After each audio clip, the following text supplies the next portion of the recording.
Gané millones en la lotería y decidí no contárselo a nadie.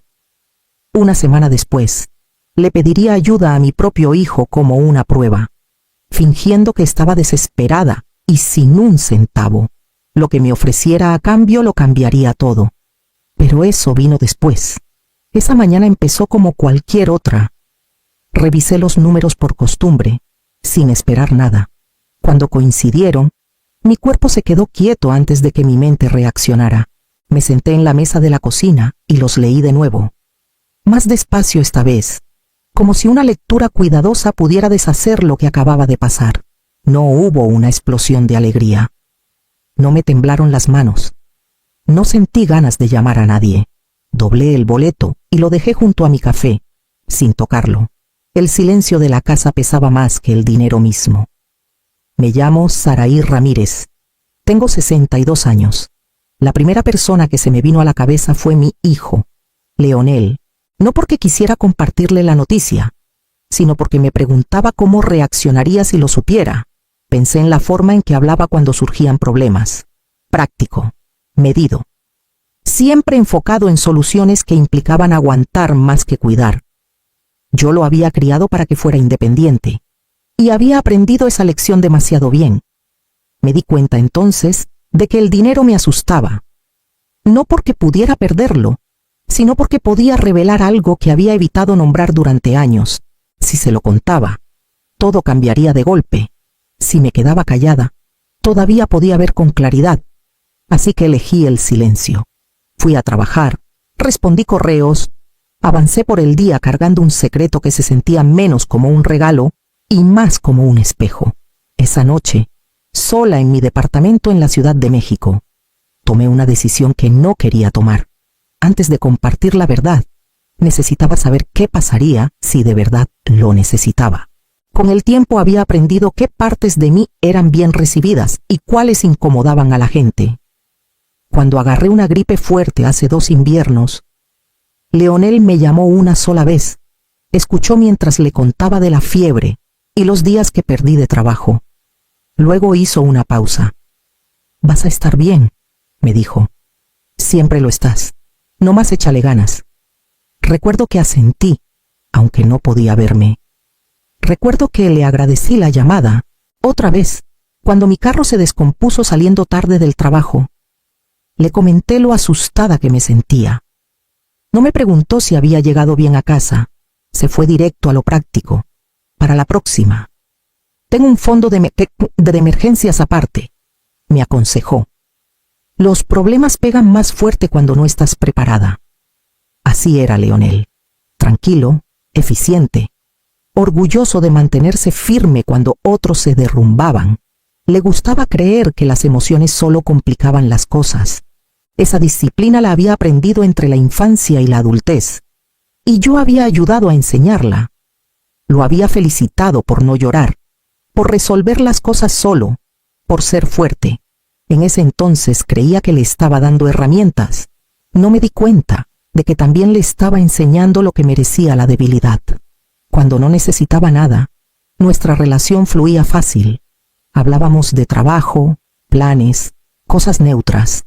Ahí sí se reía, se relajaba. Yo encajaba perfecto en su vida, pero en cuanto me acercaba un poco al necesitar, el tono cambiaba, su voz se tensaba, su paciencia se acortaba, el cariño se convertía en corrección. Empecé a entender algo que no quería nombrar. El amor, en nuestra familia, venía con condiciones calladas. Podías tener cariño, respeto, atención, siempre y cuando no rompieras el equilibrio pidiendo más de lo que se suponía que necesitabas. Esa revelación no me enojó, me hizo cuidadosa. El dinero en mi bolsa se sentía como una grieta. Si se lo contaba a Leonel, me vería diferente de la noche a la mañana. Orgullo, culpa, expectativas, todo entraría de golpe. No sabría cuál reacción era la verdadera. El silencio me dio algo que la alegría no podía a tiempo: espacio. La oportunidad de observar sin que me arrastraran la gratitud o la obligación. No escondía la verdad para protegerme de él. Estaba protegiendo la verdad de que la suavizaran demasiado pronto, porque una vez que hablara, ya no habría forma de no escuchar lo que viniera después. Unos días después, Lionel pasó después del trabajo. Se apoyó en la barra de la cocina, celular en mano, revisando noticias como si fueran el clima. ¿Viste esto? Me giró la pantalla. El accidente en esa fábrica del centro de Monterrey. Trágico, claro, pero la indemnización va a ser grande. Esos casos siempre se arreglan. Asentí, escuchando. Siguió. Voz pareja. A la gente le molesta oírlo, pero las compensaciones existen por algo. A veces un corte limpio es mejor que alargar el dolor años. Serví agua, cuidando no interrumpirlo. Tomó mi silencio como acuerdo. Las decisiones difíciles siguen siendo decisiones, continuó. No puedes dejar que los sentimientos te dejen en la calle. Si alguien sale lastimado, hay sistemas para eso, seguros, responsabilidades. Así se sobrevive. Observé cómo su boca formaba las palabras. Lastimado. Manejar. Sobrevivir. Ninguna dejaba espacio para el consuelo. Me miró. ¿Te ves cansada? Estoy bien, respondí automáticamente. Qué bueno, contestó. Mantenerse firme importa. La plática siguió, pero algo en mí se quedó clavado en cómo enmarcaba la pérdida. No como duelo, no como miedo, sino como una ecuación que había que balancear. Me di cuenta de que había oído versiones de esto durante años, metidas en consejos y comentarios, suavizadas por la costumbre. Esta vez no lo suavicé de vuelta. Vi lo fácil que era convertir la compasión en cálculo. Cómo el sufrimiento se volvía un problema que resolver en lugar de una persona con quien sentarse. El pensamiento se acomodó callado, sin drama. No era una forma nueva de pensar para él. Simplemente era la primera vez que me permitía escucharlo claro. La idea llegó despacio, y luego se negó a irse. Intenté apartarla como había apartado tantos pensamientos incómodos a lo largo de los años. No se prueba al propio hijo, se confía, se acepta, se ajustan las expectativas y se sigue adelante. Esa era la regla con la que había vivido. Aunque a veces me pidiera más de lo justo, no le mencioné nada a Lionel. Cuando hablamos por teléfono esa noche, sonaba relajado. El trabajo ha estado de locos, me dijo, pero es normal. Sigues avanzando y todo se estabiliza. He estado cansada, le ofrecí. Entonces simplifica, respondió. Quita lo que te drena. Era un consejo práctico, bien envuelto. No incluía una pausa para preguntar qué dolía o por qué. Cuando colgamos, me quedé con el peso de lo que no compartí y lo que él no preguntó. Primero llegó la culpa, una culpa espesa, conocida. Yo lo había criado. Si le costaba la empatía. Ese fallo era tan mío como suyo. Probarlo se sentía como una acusación que no estaba lista para hacer. Pero la certeza apretaba más fuerte. Pensé en los años por venir. El envejecer callado. La posibilidad de una necesidad real, no imaginada. Pensé en cuántas veces había ignorado mis propios instintos para mantener la paz. Cuántas veces elegí la comodidad antes que la claridad. Si nunca probaba la verdad, siempre la suavizaría. Perdonaría lo que me dolía porque era más fácil que nombrarlo. Me prometí una cosa. Esto no sería por dinero. No lo tentaría con cifras ni miedo. No fingiría estar arruinada ni desesperada por rescate. Solo pediría lo que cualquier relación cariñosa debería ofrecer sin pensarlo dos veces.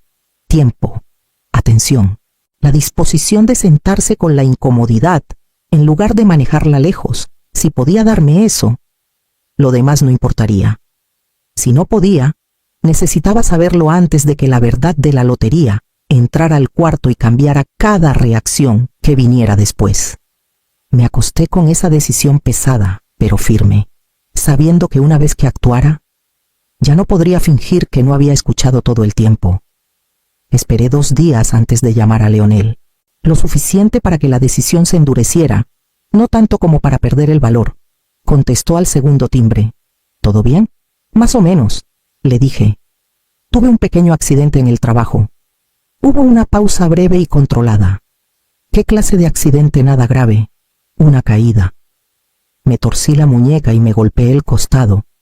¿Fuiste al doctor? Sí. Otra pausa. Lo oía pensar adelante de mí. El trabajo lo cubre. Parte, respondí. Todavía están revisando el reporte. Eso puede tardar, comentó. Deberías documentar todo. Lo estoy haciendo, contesté. No es por eso que te llamo. Su respiración cambió apenas. Está bien. Elegí mis palabras con cuidado. Me recortaron las horas mientras deciden si puedo seguir haciendo las mismas tareas. Las cuentas se están acumulando. No es pánico todavía, pero ya está cerca. No me interrumpió. Eso se sintió importante. No necesito dinero. Seguí. Eso lo estoy manejando por ahora. Lo que necesito es tiempo. No quiero estar sola con esto. Se fue directo a la lógica, como siempre. Ya viste opciones temporales, incapacidad de corto plazo. Hay sistemas para esto. Lo sé, respondí. Ya estoy llenando los formatos. Bien, dijo, aliviado. Entonces lo estás manejando. Lo estoy intentando, le dije. Pero te necesito a ti. Tal vez podrías pasar este fin de semana. Solo sentarte conmigo un rato. El silencio se estiró entre nosotros. No era confusión, era cálculo. Mi agenda está apretada, respondió al fin. Este trimestre es crítico. Si me atraso, se hace bola. Lo entiendo, dije. Y lo decía en serio. Siempre has sido fuerte, añadió. Vas a salir de esta. No necesitas que esté encima de ti. Dejé que eso se asentara. No te estoy pidiendo que estés encima. Bueno, respondió. Entonces sigue haciendo lo que haces. Mantén la calma. Así es como te paras de nuevo. La llamada terminó cortés, eficiente. Bajé el teléfono y sentí el peso de lo que había aprendido oprimiéndome. No había pedido rescate. No había pedido soluciones. Había pedido presencia. Y hasta eso venía con condiciones. Leonel pasó esa misma tarde. No me abrazó al entrar. Asintió una vez, como si fuera una cita que había aceptado meter en su agenda. He estado pensando, empezó, acomodándose en la silla frente a mí, en lo que mencionaste por teléfono. Esperé. Estás haciendo lo correcto, continuó. Formatos, documentación, mantener la compostura. El pánico solo empeora los resultados. No estoy en pánico, respondí. Estoy cansada. Es comprensible, contestó. Ya pasando de eso, el verdadero problema es la exposición. Los gastos médicos se disparan cuando los plazos se alargan. Observé sus manos mientras hablaba, tranquilas, firmes. Hay sistemas, siguió. Los seguros existen para absorber el golpe. Las indemnizaciones están pensadas para casos como este. Casos, repetí bajito. No lo notó. La gente evita hablarlo. Pero las liquidaciones por lesiones se calculan. El dolor entra en la ecuación. La permanencia también. No es personal. Sentí que algo se me apretaba en el pecho. No es personal para quién. Para el proceso, dijo. No te puedes dar el lujo del sentimentalismo cuando la supervivencia está en juego. Se inclinó hacia adelante. A veces la diferencia entre apenas salir adelante y estabilizarse es aceptar lo que ya pasó. ¿Lo que ya pasó? Pregunté. Exhaló, como eligiendo la claridad sobre el consuelo. Si la lesión empeora, si queda daño permanente, la indemnización sube. Así funciona. Lo miré fijo. Estás hablando de mi cuerpo. Estoy hablando de resultados. Me corrigió. Sé que suena duro, pero la gente toma estas decisiones todos los días. Una pérdida a corto plazo puede evitar la ruina a largo plazo. Las palabras cayeron una a una. Corto plazo, pérdida, evitar. Me miró a los ojos. No te estoy diciendo qué hacer. Te estoy poniendo las realidades sobre la mesa. Me pediste honestidad. Te pedí a ti, dije. Parpadeó y se recompuso. Aquí estoy. Esta es la forma en que ayudo. El silencio llenó el espacio entre nosotros. Pesado y completo. No había alzado la voz. No había vacilado. No había crueldad en su tono, ni duda en su lógica. Eso fue lo que me rompió. Entendí entonces que para él mi dolor era una variable, mi cuerpo, un recurso, mi miedo, una molestia que manejar. Miró su reloj. Piénsalo. Avísame qué decides. Cuando la puerta se cerró detrás de él, la habitación se sintió más chica, no porque estuviera sola, sino porque algo esencial se había derrumbado calladamente dentro de mí. No dormí esa noche, no por miedo, sino porque mi mente seguía reacomodando sus palabras, buscando una versión que doliera menos. Para la mañana, ya me había convencido de que tal vez lo había entendido mal, que su lenguaje había sido torpe, no intencional, que el estrés le había aplanado el tono. Lo llamé antes de que la duda se convirtiera en certeza.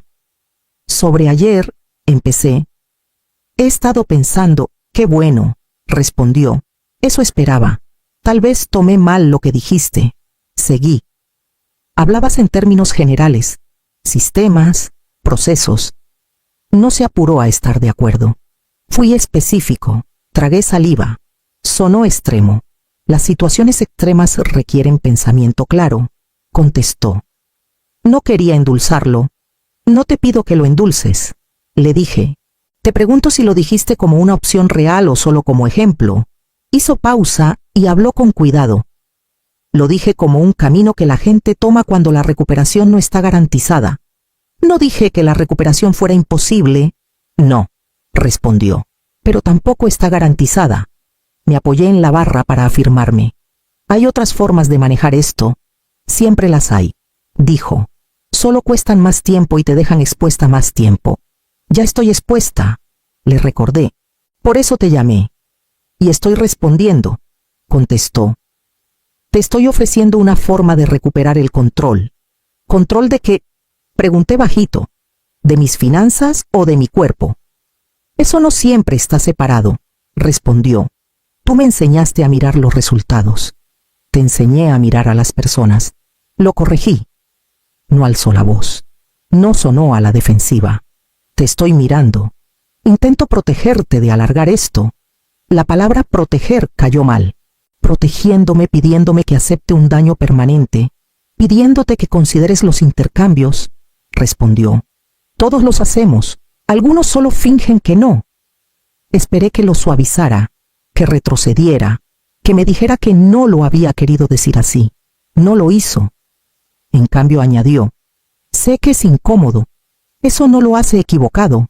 Cuando colgó, me quedé ahí, con el teléfono pegado a la oreja mucho después de que la línea se cortara. Entendí entonces que el dolor no venía de la confusión. Venía de una claridad que ya no podía editar. Empaqué callada a la mañana siguiente. No todo. Solo lo que cabía en 2 maletas y no requería decisiones que aún no estaba lista para tomar. Leonel llamó mientras doblaba ropa. Lo dejé sonar una vez antes de contestar. He estado pensando, empezó, sobre los plazos. Me voy unos días, le dije. Necesito espacio. Hizo pausa y se ajustó. Probablemente sea lo más sensato. La distancia ayuda a pensar claro. No quiero pensar, respondí. Quiero respirar. Lo aceptó sin discutir. ¿A dónde vas? A casa de una amiga, contesté. Era suficientemente cierto. Está bien, dijo. Mándame mensaje cuando llegues. Esperé algo más. Tal vez preocupación. Una pregunta que mostrara que quería tenerme cerca en lugar de organizada. No llegó. Cuando cerré la maleta, la muñeca me dolió apenas. El dolor se sentía más pequeño que el día anterior. Como si mi cuerpo ya entendiera algo a lo que mi corazón todavía le estaba alcanzando. En la puerta dudé. No porque quisiera contarle del dinero, sino porque quería creer que todavía había una versión de esto que se podía arreglar con honestidad. Estaré localizable, le dije. Bien, respondió. Eso importa. No se levantó cuando me fui. No preguntó cuánto tiempo estaría fuera. No me acompañó a la puerta. Salí cargando una verdad lo bastante pesada para cambiarlo todo, y elegí no dejarla caer entre nosotros. No porque lo estuviera protegiendo a él, porque estaba protegiendo lo poco que me quedaba intacto de mí. Afuera, el aire se sentía más cortante, más limpio. No me sentía valiente, ni dramática, ni decidida. Me sentía libre de reclamo. y por primera vez desde que los números coincidieron, eso se sintió como alivio. Esta sección aparece repetida en el original, así que la traduzco manteniendo la esencia sin repetir contenido innecesariamente. Empaqué sin prisa, sin enojo, solo lo suficiente para dejar espacio atrás. Leonel me miró desde el marco de la puerta mientras guardaba un suéter. No tienes que irte, comentó, tono neutro. Lo sé, respondí. Estoy eligiendo hacerlo. Asintió una vez, como si eso lo resolviera. Cuida que descanses. El estrés retrasa la recuperación. Lo haré. Se hizo a un lado para dejarme pasar. No había disculpa en su postura, ni urgencia en su voz. Solo aceptación, la misma que ofrecía ante toda conclusión difícil. En la puerta dudé, no porque quisiera regresar, sino porque todavía había una verdad que no había dicho.